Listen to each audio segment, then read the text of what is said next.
kusura min nanêre ya. Ya te hemiyan naxwînî ne? Na ev ortaya az bixwînim. Belê. Sağ bin. Keçê Pakîze tu çawanî min pir bêriya te kiriye. Ah gava min bête nayê xewa min. Tu her tim di bîra min deyî. Şev û roj ji bîra min naçî. Bêwîjdanî. Tevê zivistanê çawa ez bi tenê hiştim. İsal jî bê te derbas bû. Pirliwan deran nesekine zû were vê derê min bêriya te kiriye. Ez têr û tijî te maç dikim. Ah gava min ez te kafir bavê hinek ji derdê min fêm bike. Bira Tamam.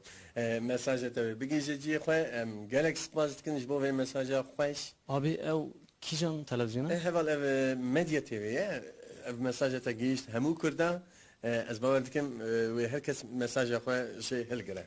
Televizyona. Em gelek spas dikin ji vî hevalê ciwan re em dibêjin şeva xweş be. Bira abi heval xisira min nanêre. Te pir eyb kir heval. Te serîda heval te serîda bigotana min xwahinekî rast dikir düzeltmiş dikir heval. Xisira min nanêre. Ez bi Kurdî peyrî Bira ez qurbana çavê te me kameraman re jî bêje ez qurbana çavê te me ez lazim e nameyek din bixwînim. Nameyek din? Erê. Heval nameya te xwe ne öcet namek. Qurbana çavê te dirêj dibe. Heval ez gerel nameyek din bixwînim xisira min nanêre. Hevalê min ê siyasî jî hene heval. Xisira min nanêre tu tenê nizanî. Spas. Bila Kurt ve işkereme xwe yani wexta me çême ezberê ez bêjim yani. Heval xisira min nanêre ez hema Heval Kurt işkereme xwe. Kurt e heval spas dikim heval.